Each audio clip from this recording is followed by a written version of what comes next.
안녕하세요. 저는 결혼한 지 얼마 되지 않은 신혼부부예요. 우연찮게 이곳을 알게 되었고 집안일을 하면서 듣다 보니 시간 가는 줄을 모르겠더라고요. 늘 듣기만 하다가 저도 한번 제 사연을 보내볼까 고민을 하다가 마음먹은 김에 보내보자 싶었어요. 남편과 저는 어렸을 때부터 경제관념이 너무나 달랐어요.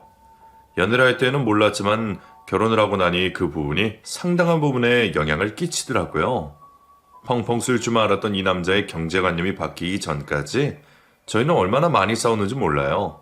그 이야기를 여러분에게 들려드릴게요. 저와 남편은 친구의 소개로 만나게 되었는데요. 처음에는 제가 소개팅에 나갈 생각이 없었어요. 왜냐하면 그때 만나고 있었던 남자친구가 저와 다른 여자 사이를 왔다 갔다 하며 만나고 있었고, 그 사실을 알게 된 제가 남자친구를 차버리고 얼마 되지 않았을 때라 마음이 우울했을 때였거든요. 그런 저에게 친구는 사람은 사람으로 잊어야 한다며 한번 만나보기라도 하라며 계속해서 말했어요. 친구의 거듭되는 부탁에 하는 수 없이 소개팅 자리에 나가게 되었고 남편을 그곳에서 처음 만났어요. 친구와 한 회사를 다니고 있는 직장 동료라고 소개하는 그 남자는 제 이상형과는 거리가 멀었어요. 저는 얼굴이 동글동글하고 웃을 때 귀여운 사람에게 호감이 가는데 남편은 달걀형에 웃지 않으면 차가워 보이는 그런 얼굴이었어요. 키가 크고 덩치도 있어서 아무 옷이나 입어도 오태가 나는 그런 체형이었어요. 그날도 남편은 검정 슬랙스에 운동화, 자켓을 걸치고 꾸민 듯 꾸미지 않은 모습으로 나왔어요. 저는 그냥 이것저것 신경 쓰지 않아도 되는 원피스를 대충 입고 나갔었어요.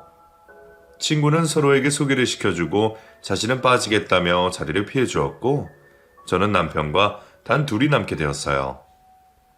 저는 제가 원해서 나간 자리도 아니었고 제 이상형도 아니었기에 친구의 체면을 생각해서 여기서 대화를 나누다가 헤어져야겠다고 생각했어요. 하지만 대화를 하다 보니 남편과 이야기하는 것이 재미있었고 남편의 이야기에 귀를 기울이고 있는 저를 발견했어요. 남편은 차가운 첫인상과는 달리 말투가 부드럽고 센스가 있는 사람이었어요. 저희는 서로의 취미생활과 직장생활 이야기를 하며 시간 가는 줄 모르게 웃었어요. 벌써 시간이 이렇게 됐네요. 어머, 그러네요? 대화를 많이 했더니 배도 고픈데 저녁이라도 같이 할까요? 좋아요. 저는 카페에서 이야기만 나누다가 금방 일어나야겠다고 생각하고 나간 자리였는데 의외로 남편과 같이 있으면 재미있고 더 오래 있고 있다는 생각에 저녁을 같이 먹기로 했어요. 그 사이 친구에게서 전화가 왔지만 받지 않았어요. 친구도 아마 저희가 카페에서 헤어질 거라고 생각했던 모양이에요. 제가 먹고 싶은 곳으로 가자고 말하는 남편에게 저는 무엇을 먹을까 고민을 하다가 파스타를 먹으러 갔어요. 저는 크림 파스타를, 남편은 로제 파스타를 주문했어요. 그리고는 또 이런저런 이야기를 이어갔어요. 식사까지 다 한 저희는 식당을 나왔고 남편의 에스코트를 받으며 집으로 왔어요. 집에 도착한 저는 친구에게 먼저 전화를 걸었고 친구는 마지못해 나간 애가 지금까지 같이 있었냐며 웃었어요. 친구에게서 남편에 대해서 좀 더 이야기를 들었고 회사에서도 일도 잘하고 성격이 좋아서 직장 동료뿐만 아니라 상사들에게까지 인기가 좋다는 남편에게 더 관심이 가기 시작했어요. 친구와 통화를 끝내놓고 씻고 나와 침대에 누웠어요. 그리고 오늘 있었던 일을 되짚어 보았어요. 저와 참 잘 맞는 사람이다 생각이 들었어요. 그때 핸드폰 메시지가 들어왔어요. 확인을 해보니 다름 아닌 남편이었어요. 오늘 너무 좋은 시간이었다며 괜찮으면 주말에 같이 영화를 보러 가자고 말을 했고 저는 알겠다고 말을 했어요. 양다리를 걸친 전 남자친구 때문에 아무것도 하고 싶지 않았던 저인데 친구 말대로 정말 사람은 사람으로 있는다는 말이 맞는 것 같기도 했어요. 남편의 얼굴이 자꾸 떠올라서 웃음이 났어요. 다음날 회사에 출근한 저는 최근 개봉한 영화가 뭐가 있는지 살펴봤어요. 저는 액션을 좋아하는데 아쉽게도 그런 거는 없었어요. 솔직하게 말을 할까 하다가 남편은 또 좋아하는 게 있을 수도 있으니 남편에게 영화를 선택하라고 했어요. 주말에 영화관에서 만난 저희는 팝콘과 콜라를 사서 자리에 앉았어요. 제가 생각했던 대로 영화가 잔잔해서 언제 끝나나 시간만 계속 보게 되었어요. 영화를 보고 저희는 대학가를 걸었어요. 남편은 영화가 어땠냐고 물었고 저는 사실 로맨스보다는 액션을 좋아한다고 말을 했어요. 그러자 남편은 자신도 그렇다며 서로 사실대로 말했으면 영화를 보지 말고 그 시간에 다른 건 할 걸 그랬다고 말했어요. 저희는 이제부터는 솔직하게 말하자고 웃으면서 이야기했어요. 남편과 저는 그 이후로도 많은 데이트를 했어요. 같이 콘서트도 가고 뮤지컬도 보고 연극도 보러 다녔어요. 그리고 남편이 여기저기 구석구석에 있는 맛집을 찾아 맛있는 음식을 먹는 재미도 좋았어요. 지금은 몇 시간씩 기다렸다가 먹으려고 하면 뒤도 돌아보지 않고 나올 텐데 그때는 그게 왜 지루하지 않았던지 식당에 줄이 길게 늘어져 있어도 둘이서 이야기하며 기다렸다가 그 음식을 꼭 먹었어요. 저희가 만난 지 1년이 된 날 남편은 여행을 가자고 제안을 했고 저 역시 좋다고 말했어요. 처음으로 가는 여행이라 설레었어요. 저희는 둘 다 체험하는 것을 좋아했기에 체험할 것들이 많은 곳을 찾았어요. 숙소를 정하고 동선을 체크하고 근처 맛집도 찾고 남편과 여행 준비를 하는 동안 너무 즐거웠어요. 여행 가기로 한 날 회사에 출근을 해야 했던 저희는 퇴근을 하고 오후에 출발을 해야 해서 숙소에 짐을 풀고 ATV를 한번 타고 가서 다시 숙소로 돌아와 저녁을 먹기로 계획을 잡았어요. 약속한 그날이 왔고 저희는 퇴근을 하자마자 만났어요. 그리고 예약한 숙소로 출발했어요. 점심을 먹지 못하고 출발했기에 휴게소에 들러서 간단한 것을 먹기로 했어요. 저는 휴게소 음식 중에서 우동을 너무 좋아했기에 우동 한 그릇을 뚝딱 하고 또 차에서 먹을 버터 오징어와 떡볶이도 샀어요. 너무 많이 먹으면 맛있는 것을 못 먹는다고 남편이 말했지만 맛있는 걸 어쩌겠어요. 숙소에 거의 다 와갈 때쯤 마트에 들러 저녁에 먹을 고기와 술, 과자 등을 샀어요. 숙소에 도착한 저희는 냉장고에 사온 재료들을 넣어두고 옷을 갈아입고 ATV를 타러 갔어요. 안전교육을 잠시 듣고 하나씩 탔어요. 그리고는 울퉁불퉁한 길을 달렸죠. 바람까지 신선하게 부니 더 좋았어요. 신나게 몇십 분을 타고 숙소로 돌아온 저희는 저녁 먹을 준비를 했어요. 예약한 숯불이 들어왔고 남편은 고기를 먹기 좋게 굽기 시작했어요. 그동안 저는 햇반을 돌리고 사온 야채들을 씻었어요. 밖에서 먹어서 그런 건지 남편과 같이 먹어서 그런 건지 고기가 너무 맛있었어요. 맥주를 한 잔씩 하며 먹으니 더 꿀맛이었어요. 오늘 찍었던 사진을 같이 보면서 깔깔대다가 또 서로의 사진을 찍어주었어요. 다음날 아침 어제 먹은 술 탓인지 일찍 눈이 떠지지 않았어요. 남편은 벌써 일어나 숙소에서 준 조식을 챙기고 있었어요.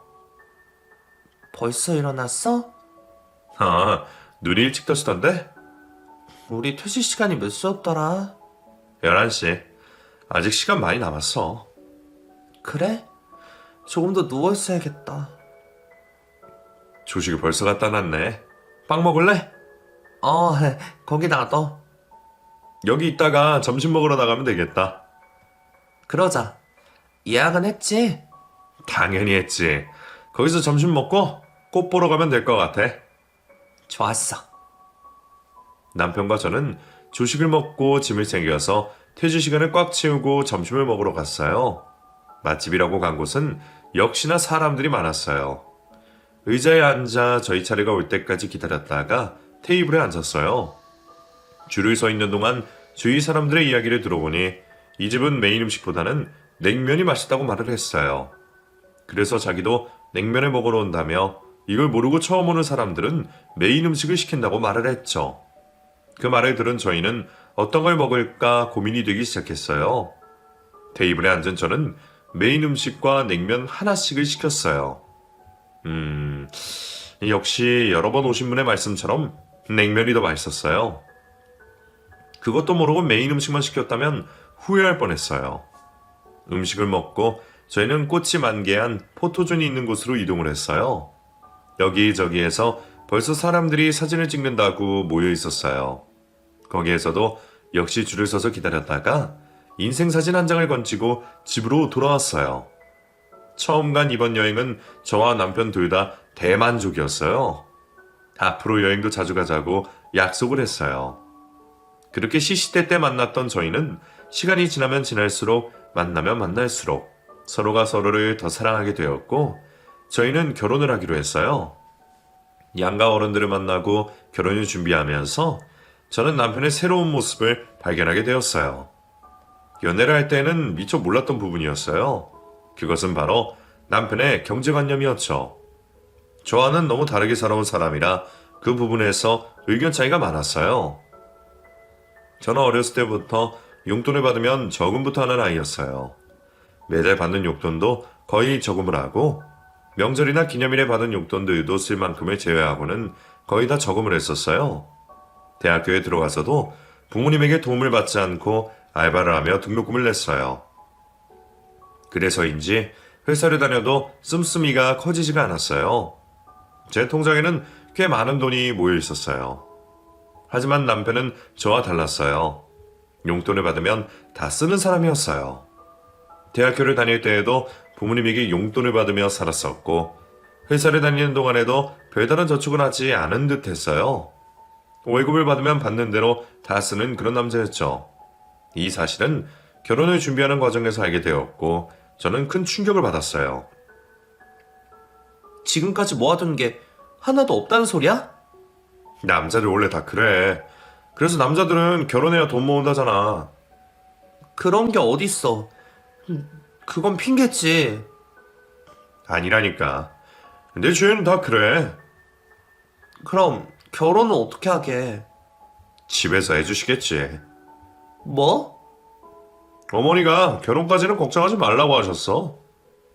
그래도 그렇지. 다 큰 성인인데. 돈 많으면 좋지 뭘 그러냐.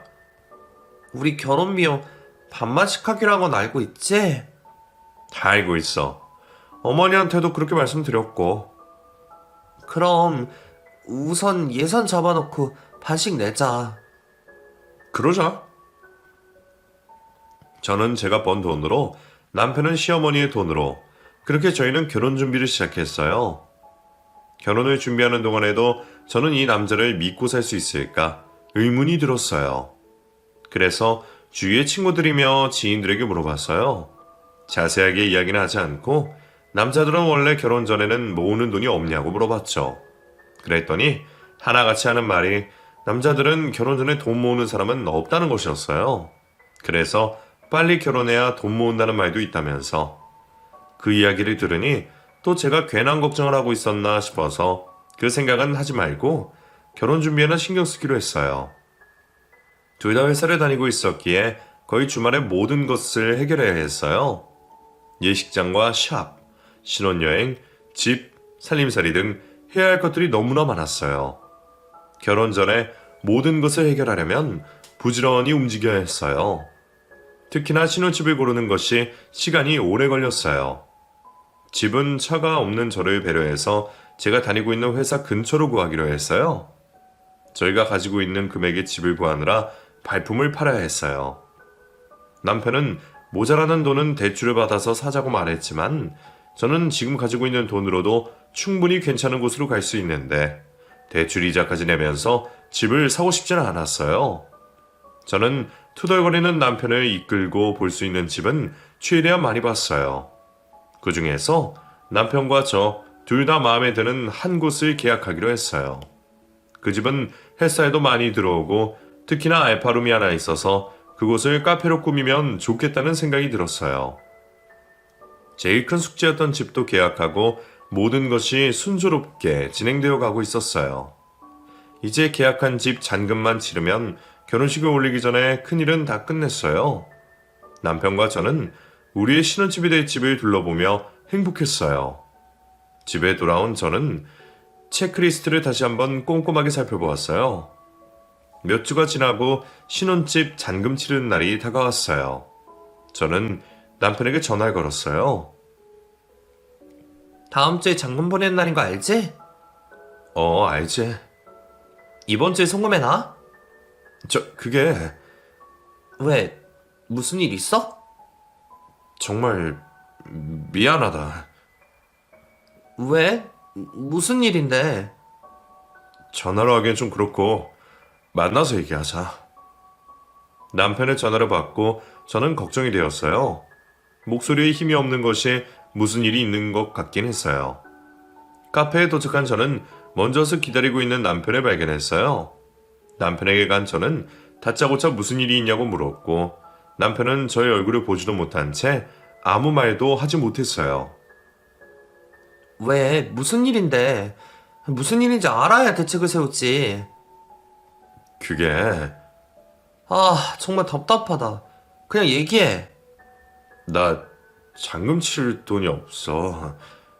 뭐라고? 그게 무슨 말이야? 돈이 없다니.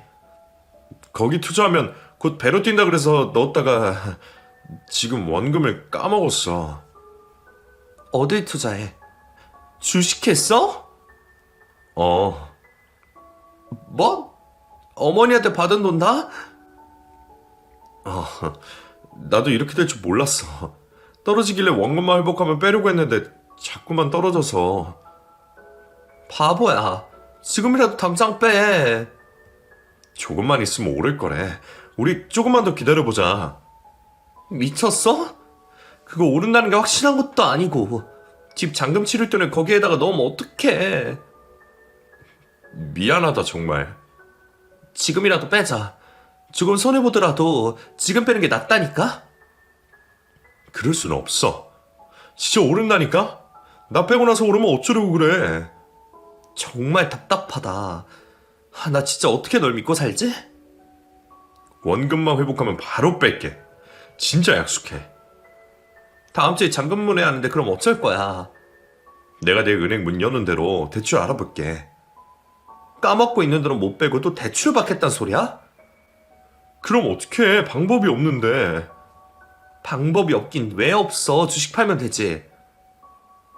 그건 안 된다니까. 내가 우선 낼 테니까 한 달 안에 그 주식 원금 회복이 안 돼. 너 팔아. 알겠어. 그럴게. 그리고 우리 결혼하면 생활비 내고 각자 관리하기로 한 거 못하겠어. 내가 다 관리하고 매달 용돈 줄 테니까 그걸로 생활하는 걸로 하자. 그래, 알겠어. 네가 하자는 대로 다 할게. 그 대신 우리 집에는 비밀이다. 저는 잔금 치를 돈으로 주식을 한 남편에게 화가 났어요. 저런 남자를 믿고 결혼하는 게 맞는 건가 너무 걱정이 되었어요. 저는 이참에 남편의 경제관념을 바꿔야겠다고 생각했어요. 너무 오랫동안 그렇게 살아왔던 사람이라 힘들긴 하겠지만 지금 바꾸지 않으면 평생 남편 뒤시다거리 하다가 세월을 보낼 것 같은 불안한 마음이 생겼어요. 일주일 뒤 저희는 잔금을 치르고 가구와 가전을 넣고 신혼집을 아기자기하게 꾸몄어요. 결혼식 전날 밤 신혼집에 가게 된 저희는 꾸며놓은 집을 보며 내일이면 부부가 된다는 사실이 믿기지가 않았어요. 어떤 일이 일어날지는 모르겠지만 서로 위해주고 사랑하며 살자고 이야기했어요. 그날 밤은 잠이 오지 않았어요. 다음날 결혼식장에 도착한 저희는 많은 사람들의 축복을 받으며 결혼식을 했어요. 나중에 친구로부터 알게 된 사실은 그날 신부인 저보다도 시어머니가 더 많이 우셨다고 해요. 아마 남편을 일찍 잃고 혼자 어린 아들을 키우셔서 더 그러신 것 같았어요. 신혼여행을 다녀온 후 저희는 친정에서 맛있는 음식들을 먹고 하룻밤을 보내고 다음날 시댁으로 갔어요. 시어머니는 며칠 동안 못 본 사이에 얼굴이 많이 헬스케졌다며 남편의 얼굴을 어루만졌어요. 그리고는 저녁을 먹자며 옷을 갈아입고 나오라고 하셨어요. 저도 남편 따라 같이 방으로 들어가려는데 시어머니가 부르셨어요. 저는 옷을 갈아입을 필요가 없다며 주방으로 따라오라고 하셨어요. 주방에 간 저에게 앞치마를 주시며 준비해 놓은 음식들을 식탁 위로 올려놓으라고 하셨어요. 한복을 입어서 움직이기 불편하지만 그렇게 하라니 어쩔 수가 없었어요. 식탁에 앉아 저녁 식사를 하면서도 남편이 좋아하는 갈치구이를 남편이 먹기 좋은 곳으로 옮겨놓고선 남편의 밥 위에 가시를 발라 살만 올려주었어요. 남편은 그런 시어머니 행동이 익숙한지 아무렇지 않게 먹었어요. 저는 밥을 먹는 둥 마는 둥 먹고는 뒷정리를 하고 방으로 들어왔어요. 곧이어 거실에 있던 남편도 방으로 들어왔어요. 저희는 눈만 봐도 꿀이 떨어질 때라 서로 껴안으며 애정 표현을 하고 있는데 불쑥 시어머니가 들어왔어요. 깜짝 놀란 저는 남편을 밀어냈고 시어머니는 내일이면 가는데 자기와 못다한 이야기를 나누자며 남편을 데리고 나갔어요. 저는 너무 어이가 없었어요. 신혼여행을 다녀온 아들 부부를 좀 쉬게 놔두시지. 멀리 떨어져 살 것도 아니고 시어머니가 남편에게 하는 행동들이 너무 과하다는 생각이 들었어요. 아무리 혼자 어린 아들을 키워서 남편처럼 의지한다지만 이제는 어엿한 한 가정의 가장인데 도무지 이해가 되질 않았어요. 다음날 저는 저희 집이 아니라서 그런지 밤새 뒤척이다가 자리에서 일어났어요. 그리고는 거실로 나왔더니 시어머니께서 벌써 주방에서 무언가를 만들고 계셨어요. 주방으로 들어온 시어머니는 저에게 얼른 씻고 한복을 또 입고 나오라고 하셨어요. 저는 오늘도 입어야 하냐고 물었고 시어머니는 그럼 무난 인사는 어떻게 할 거냐며 어서 갈아입고 오라고 했어요. 저는 하는 수 없이 방으로 들어가 다시 한복으로 갈아입었고 남편과 함께 시어머니에게 절을 했어요. 시어머니는 저희의 모습을 보며 뿌듯해 하셨어요. 그리고는 아침을 먹자며 주방으로 가셨어요. 식탁에는 벌써 음식들이 차려져 있었어요.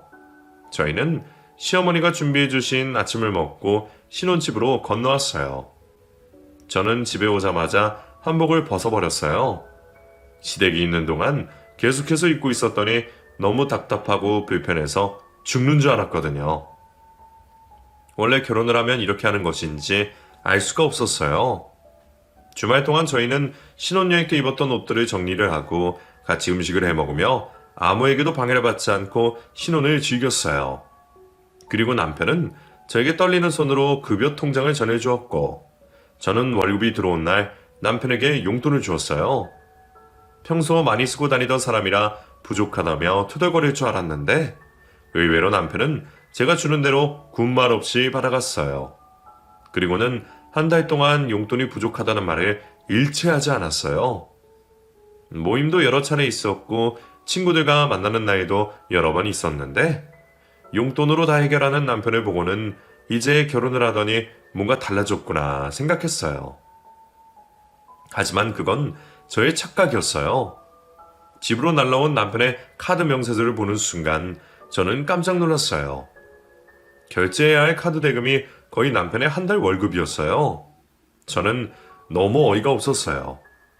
용돈을 받은 게 고작 한 번인데 그 약속을 깨버리다니 저는 남편에게 너무 화가 났어요. 이렇게 무책임한 사람이었나 싶을 정도로 너무 어이가 없었어요. 그날 저녁 퇴근을 하고 돌아온 남편에게 저는 카드 명세서를 보여주었어요. 남편은 그것을 보더니 대수롭지 않은 듯 다시 식탁 위로 올려놓았어요. 저는 남편의 그런 행동에 더 화가 났어요. 적어도 미안한 눈빛은 있어야 하는데 이게 왜? 이런 표정을 짓고 있으니 나오려고 했던 말도 나오지 않았어요.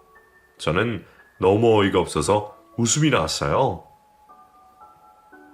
용돈 받아서 쓰기로 약속하지 않았어? 그래서 급여 통장 줬잖아. 주면 뭐래? 카드값으로 다 나가게 생겼는데. 주위에서 결혼했다고 다들 한턱 내라는데 그럼 어쩌냐? 적당히 하면 되잖아. 너도 사회생활 하니까 알잖아. 그게 뜻대로 돼? 나는 돼. 남자랑 여자랑은 다르다니까. 난 모르겠고 지금 그럼 용돈이랑 카드랑 같이 쓰겠다는 소리야? 용돈 쓰다가 없으면 카드 써야지. 그럼 줄이는 게 아니잖아. 신용카드 다 내놔. 그건 왜? 다 없앨 거야. 혹시 모르니 체크카드 줄게. 급하면 그걸로 써. 그렇게 어떻게 살아? 왜 못 살아? 모자라면 집안일하면서 용돈벌이 하던지. 내가 애야? 무슨 집안일을 하면서 용돈을 벌래? 내가 고생해서 번 돈 내 마음대로 쓰지도 못하냐? 마음대로 써. 누가 못 쓰게 했어? 원래 우리 생활비만 반씩 내고 각자 버는 건 알아서 관리하기로 했던 거 몰라? 근데 왜 이렇게 하기로 했는데? 너가 주식해서 이렇게 된 거잖아. 이렇게 살기 싫으면 주식 팔면 되잖아.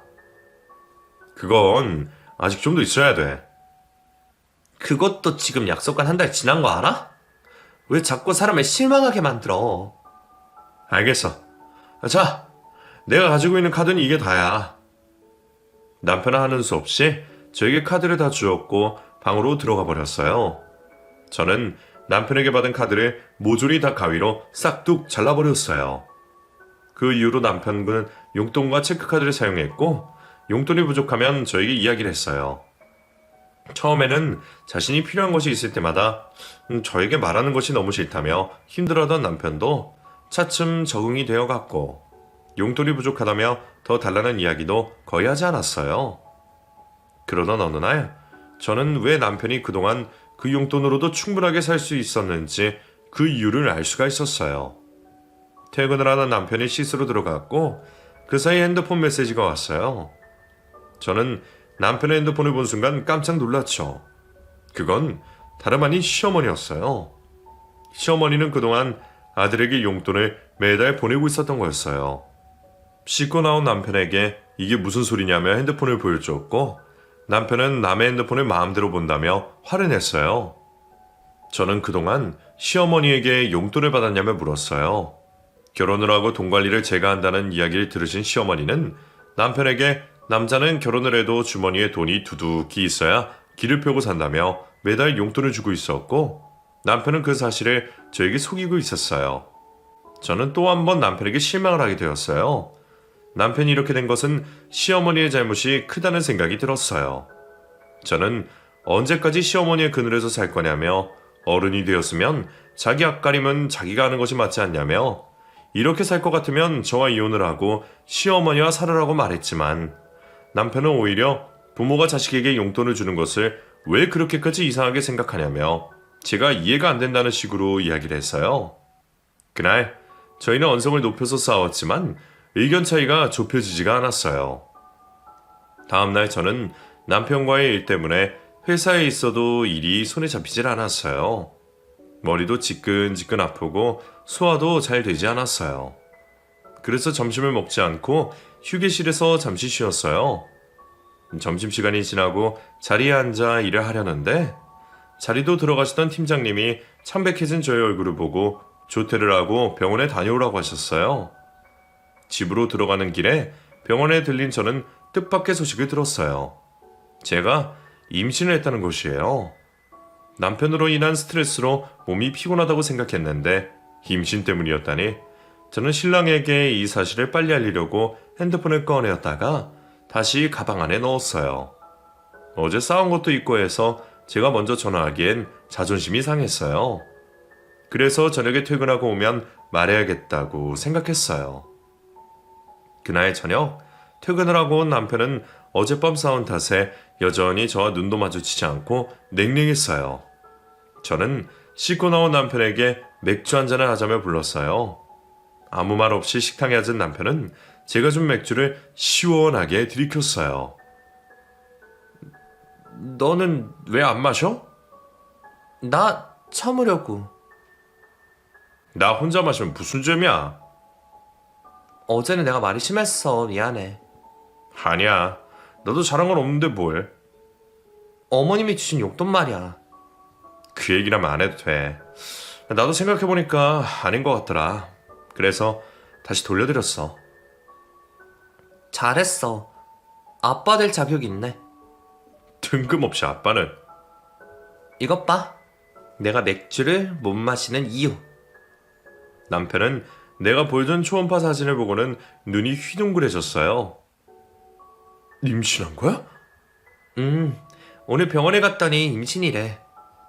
정말? 남편은 초음파 사진을 식탁에 내려놓고는 저를 안고 뱅그르르 돌았어요. 너무나 기쁘다며 태명은 어떤 걸로 할지 정신이 없었어요. 그런 남편의 모습에 저는 또 어젯밤의 일은 사르르 녹았어요. 이래서 부부싸움은 칼로 물베기라고 하나 봐요.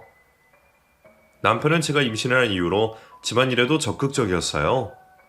예쁘고 좋은 것만 보고 들어야 한다며 매일 밤 뱃속의 아기에게 책도 읽어주고 과일도 예쁜 것만 깎아서 줬어요. 입덧을 하기 시작할 때에도 저희는 같이 했어요. 너무 사랑하면 남편이 입덧을 하는 경우도 있다곤 하는데 남편이 그럴 줄이야. 여하튼 저보다 입덧이 더 심해서 저희는 입덧이 있는 동안에는 서로 같은 공간에서 밥을 같이 먹지 못했어요. 그래서 남편의 살이 점점 빠지기 시작했어요. 저희 소식에 시어머니는 아들이 걱정이 되어 집으로 오셨어요. 집에 들어서자마자 얼굴살이 빠진 아들을 신경 쓰느라 입덧하는 며느리는 보는 둥 마는 둥이었어요. 시어머니는 남들은 안 하는 입덧을 해서 이 고생이냐며 남편이 좋아하는 음식들을 만들어 오셨어요. 들고 오신 장바구니에서 반찬통을 꺼내 식탁 위에 올려놓으셨어요. 반찬통이 얼핏 봐도 10개는 되어 보였어요. 저 많은 음식을 하려면 시간도 많이 들었을 텐데 역시 아들 사랑은 어디 안 간다는 생각이 들었어요. 그 순간 시어머니가 음식을 담은 반찬통 하나를 여시는데 갑자기 음식 냄새가 제 코로 훅 들어왔어요. 저는 급히 화장실로 달려갔고 헛구역질을 했어요. 속이 느글거려서 참을 수가 없었어요. 다행히 남편은 그 음식이 맞는지 속이 괜찮았어요. 제가 헛구역질하던 것을 보고 남편은 나중에 제가 없을 때 먹겠다며 시어머니가 해오신 음식들을 황급히 닫았어요. 남편의 모습에 시어머니는 먹고 싶은 음식도 제대로 못 먹는다며 혀를 쯧쯧 차셨어요. 그런 시어머니에게 서운함을 느낀 저는 남편에게 괜찮다며 속도 그렇게 잠시 바람 쐬고 올 테니 시어머니와 식사를 하라고 하고서는 집을 나왔어요. 바깥 공기를 쐬고 나니 갑갑했던 속이 확 뚫렸어요. 남편과 시어머니가 식사를 하는 동안 저는 어디에 있을까 주위를 살피다가 집 앞에 있는 카페로 들어갔어요. 커피를 내린 지 얼마 되지 않았던지 커피 냄새로 가득했어요. 그 향이 어찌나 좋던지 마음까지 포근해지는 느낌이었어요. 아이를 가져서 커피를 마시지 못하는 저는 따뜻한 유자차를 한잔 시키고 테이블에 앉았어요. 햇살이 들어오는 창가에 자리를 잡은 저는 햇살을 보며 차를 마셨어요. 온몸이 따뜻해지고 편안해졌어요. 잔잔하게 들리는 음악까지 태교로하기에 너무나 좋은 장소였어요. 저는 카페에서 1시간 정도 여유를 즐기다가 집으로 들어갔어요. 제가 집에 도착했을 때 남편은 음식을 다 먹고 환기를 시킨다며 창문을 활짝 열어놓고 있었어요. 그래서 그런지 음식 냄새가 하나도 나지 않았어요. 남편은 들어오던 저를 보고는 배고프겠다며 먹고 싶은 것이 없냐고 물었고 그 순간 딱 저는 남편과 연애를 할 때 먹었던 그 냉면이 떠올랐어요. 남편은 그 맛은 나지 않겠지만 최대한 비슷하게 한번 만들어 보겠다며 주방으로 갔어요. 그때 화장실에 다녀오던 시어머니가 저희의 대화를 듣더니 남편이 있던 주방으로 갔어요. 그리고는 자신이 만들어주겠다며 남편을 거실로 내보냈어요. 저는 주방으로 가서 제가 하겠다고 말을 했고 시어머니는 됐다며 입덧하느라 고생하는데 다 되면 부를 테니 나가라고 그랬어요. 마지못해 저는 거실로 나왔고 남편과 소파에 앉아 있었어요. 이윽고 시어머니가 냉면이 다 됐다고 부르셨고 저는 식탁으로 갔어요. 식탁에 앉아 시어머니를 바라봤는데 시어머니가 냉면 그릇을 오븐용 장갑을 끼고 들고 오고 계셨어요. 저는 너무 그릇이 차가워서 그런가 싶었어요. 하지만 시어머니가 식탁 위에 올려주시는 냉면을 본 순간 저는 깜짝 놀랐어요. 시원한 물냉면이 아니라 김이 모락모락 나는 뜨끈한 냉면이었어요. 저의 표정을 보신 시어머니는 저를 매섭게 쏘아보며 말했어요. 어딜 감히 내 아들 부려먹어. 네? 지금까지 이런 식으로 내 아들 부려먹었냐? 아니에요. 그런 적 없어요. 내가 있는데도 이러는데 없을 때에는 더 있으면 더 있겠지 덜하진 않았을 게다. 그래서 냉면에다가 뜨거운 물을 부으신 거예요? 그래. 차갑던 뜨겁던 냉면은 매한가지지. 어머니 너무하시네요. 내가 너무해? 입덧까지 하는 내 아들 얼굴을 보고도 그런 소리가 나오는 거냐? 얼굴살이 쏙 빠져서 가만히 보고 있어도 이렇게 안타까운데 저런 애를 부려먹고 싶어? 어머니, 저 사람만 하는 거 아니에요. 저도 같이 해요. 뭘 같이 해? 지금 내 아들을 쥐어잡고 상정같이 사는구먼. 결혼해서 내 아들 월급도 홀라당 다 가져가고 그것도 모자라서 내가 용돈 주는 것도 싫어서 돌려주게 만들고, 남 밑에서 고생해서 번 돈을 자기 마음대로 쓰지도 못하게 해놓고선 귀한 내 아들을 이런 식으로 부려먹어? 어머니, 저도 남 밑에서 고생해서 돈 벌고 있어요. 그리고 이 집 내가 사줬으니까 부려먹죠. 뭐? 이 집을 왜 네가 사준 거냐? 너희 결혼할 때 분명히 결혼비용 정확히 반 나눠서 준 걸로 알고 있는데, 어머니가 주신 그 돈 결혼 전에 저 사람이 주식에 넣어서 지금 찾지도 못한다고요. 이게 다 무슨 소리냐? 저는 시어머니의 말에 순간 화가 나서 저도 모르게 남편이 주식으로 돈을 날린 이야기를 하고 말았어요. 그 옆에서 안절부절 못하고 있던 남편은 다그치시는 시어머니에게 사실대로 말을 했고, 시어머니는 그 많은 돈을 한 번에 그렇게 다 날리냐며 남편의 등을 세차게 때렸어요. 남편은 시어머니에게 죄송하다고 사죄를 했지만 시어머니는 화가 나셔서 집을 나가셨어요. 재빨리 남편이 뒤쫓아 나갔지만 시어머니는 그대로 가버리셨고 남편 혼자 집으로 돌아왔어요. 그리고는 비밀로 하기로 해놓고선 이야기를 했다며 저에게 화를 버럭 내기 시작했어요. 저는 시어머니에게 들은 말로도 화가 나 미치겠는데 남편까지 저에게 저러고 있으니 손이 부들부들 거렸어요. 남편은 저를 보란듯이 시어머니가 해주신 냉면을 싱크대에 쏟아부었어요. 그 모습을 본 저는 뱃속에 있는 아기에게 안 좋을까봐 참으려고 했지만 도저히 참을 수가 없었어요. 내가 일부러 말한 것도 아니고 어머니가 그런 식으로 말씀하시니까 나도 모르게 나온 말이잖아. 내가 그동안은 어머니에게 이 사실을 숨기기 위해서 네가 하자는 대로 다 했지만 어머니가 다 아신 이상 이제는 더 이상 이렇게는 못 살아. 나도 마찬가지야. 지금이라도 주식 팔지 않으면 나랑 당장 이혼이야. 너는 이혼이란 소리를 참 쉽게 한다. 내가 쉽게 하는 걸로 보여? 나 지금까지 많이 참고 참았어. 오늘도 내가 뱃속에 아이 생각해서 참으려고 했는데 도저히 안 되겠다. 지금 결혼하고 몇 달이 지난지 알아? 조금만 하던 게 벌써 반년이 넘었어. 나 이제 조금도 못 기다려줘. 결정되면 연락해. 저는 안방에 가서 가방에 짐을 챙기기 시작했어요. 짐을 챙기는데 눈물이 왈칵 쏟아졌어요. 그래서 두 팔에 얼굴을 파묻고는 엉엉 울었어요. 방으로 들어온 남편이 머뭇머뭇거리다가 저를 안으며 화를 내서 미안하다며 사과를 했고 내일 오전에 당장 팔고 다시는 하지 않겠다고 약속을 했어요. 저는 다시 한번 남편의 말에 믿어보기로 했어요. 다음날 남편은 약속대로 반토막이 난 주식을 팔았고 계좌를 없앴어요. 저는 몇 달 동안 하지 못했던 일을 하게 된 남편에게 진즉에 없앴으면 얼마나 좋았냐고 말을 했지만 쓰지 않은 돈을 날린 남편의 그 마음을 알기에 손을 잡아주었어요.